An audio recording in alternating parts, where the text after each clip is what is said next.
Loyihamizni ushbu qismigacha yetib kelgan bo'lsangiz, sizni tabriklayman. Juda ham sabrli inson ekansiz va darslarimizni so'nggi qismida yana bir qancha foydali narsalarni o'rganamiz.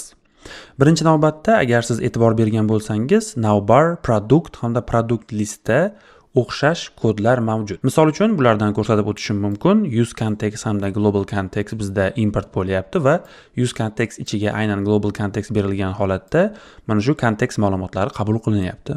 Va xuddi shu ketma-ketlik mana shu yerda ham, ya'ni produktda ham va produkt listda ham mavjud.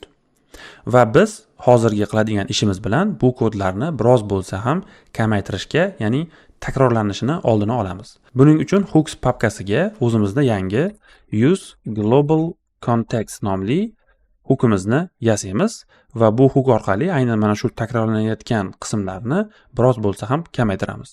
Birinchi navbatda nimalar takrorlanayotgan edi? E'tibor beradigan bo'lsangiz, bizda use context hamda global context takrorlanyapti. Keling mana shu narsalarni global contextga olib kelib joylayman. Endi esa aynan fayl nomi asosida yangi funksiya ochaman. Export function use global context.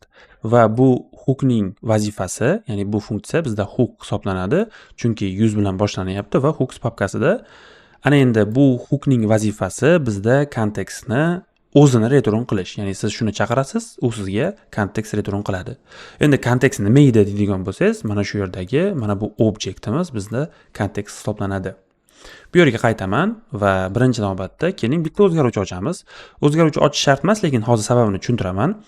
Context nomli va bunga use context ichiga global contextni beramiz.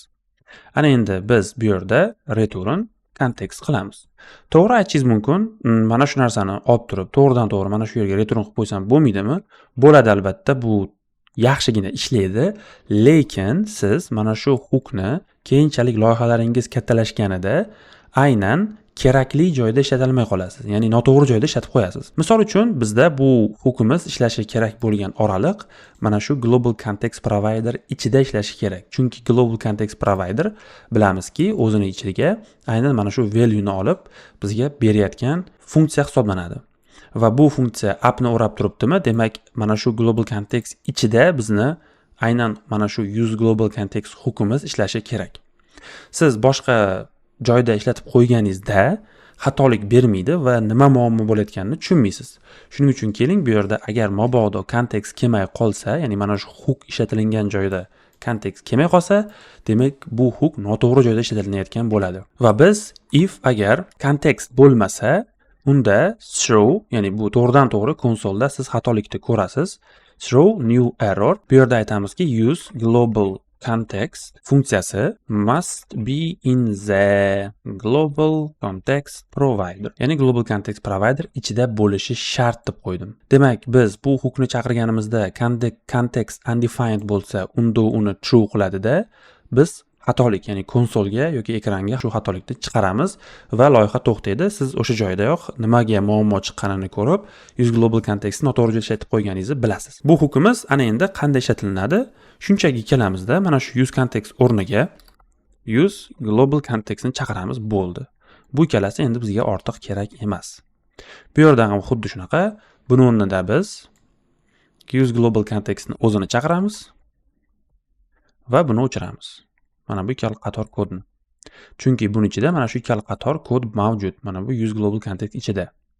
Bu yerga ham kelamiz, bu yerni o'chirib use global context va mana shu ikki qator kodni bu yerdan delete qilib yuboramiz. Ana endi loyihaga qaytib, sahifani yangilaymiz. Hammasi joyida. Buni bosadigan bo'lsam, ma'lumotlar qo'shilmoqda. Navbatdagi ishimiz, sahifani yangilaganimda bu yerda ma'lumotlar o'chib ketyapti. Biz local storage ga ma'lumotlarimizni saqlashimiz lozim. Local storage ga ma'lumotlarni saqlash aynan global contextni o'zini ichida bo'ladi. Birinchi navbatda initial state dan ma'lumotlar to'g'ridan to'g'ri bu yerdagi ochiq obyektdan emas, local storage dan olinishi kerakligini aytib qo'yamiz. Buning uchun biz bu yerda funksiyadan foydalanamiz, ya'ni bu yerda funksiya ochamiz va funksiya birinchi navbatda local storage ni tekshirishi kerak bo'ladi. Demak, return biz local storage dan get item, ya'ni ma'lumot olamiz, cart nomli. Agar mana shu kart ma'lumoti bo'lsa, unda biz json.parse ya'ni o'giramiz aynan local storage'dagi kart ma'lumotlarini. Agar hech qanday ma'lumot bo'lmasa, unda yana o'sha bizni ochiq kartimiz va total amount 0 va total price 0 aytadi. Demak, local storage'da kart nomli key bo'lib, u ma'lumotga ega bo'lsa, bu yerda qanaqadir o'sha string ko'rinishidagi ma'lumot keladi local storage'dan va u ma'lumot rostdan ham kelgan bo'lsa, unda mana bu qism ishlab va bizda o'sha string parse bo'lib JavaScript ko'rinishiga o'tadi, ya'ni JavaScript object ko'rinishiga o'tadi. Agar bu yerda undefined kelsa, demak so'roqni o'ng tomoni ishlamaydi, ikki nuqtadan keyingi qism ishlaydi ternary operatori bo'yicha va biz как будто saytga yangi kirgan bo'lamiz, qolamiz. Endi bu yerda funksiya ochganimiz uchun pastdagi mana bu initial state ni ham funksiya qilib chaqirib qo'yishimiz kerak. Saqlab natijani ko'radigan bo'lsak, bizda hammasi joyida. Hali bu yerga hech narsa saqlangani yo'q, chunki biz saqlanish haqida aytmadik ham. Endi saqlanish haqida aytishimiz uchun biz use effectdan foydalanamiz. Kart ichida nimadir o'zgarsa, o'zi umuman birinchi marta loyiha ishga tushganda local storage'ga set item qilamiz. Kart nomi bilan aynan json.stringify ya'ni string ko'rinishida state'imizni. Bu yerda kartga nimadir qo'shilsa yoki kartdan nimadir ayrilsa, har safar o'sha o'zgarish local storage'ga saqlanadi. Endi sahifani yangilayman. Bu yerda local storage'ga o'tib olamiz. Local storage'da kartga e'tibor bersangiz bo'm-bo'sh holat ko'rinyapti. Bular saqlanib qolgan menimcha oldingi istoriyasidan. Refresh qilamiz va bu yerda hech narsa yo'q. Ana endi qo'shib nimadirlarni ko'paytirib refresh qiladigan bo'lsak, ma'lumotlar saqlanmadi, sababi biz mana bu yerdagi kodni saqlamadik. Ana endi saqlab ko'radigan bo'lsak, bizda kart va 00 ma'lumotlar bor. Sahifani yangilaymiz, hammasi joyida.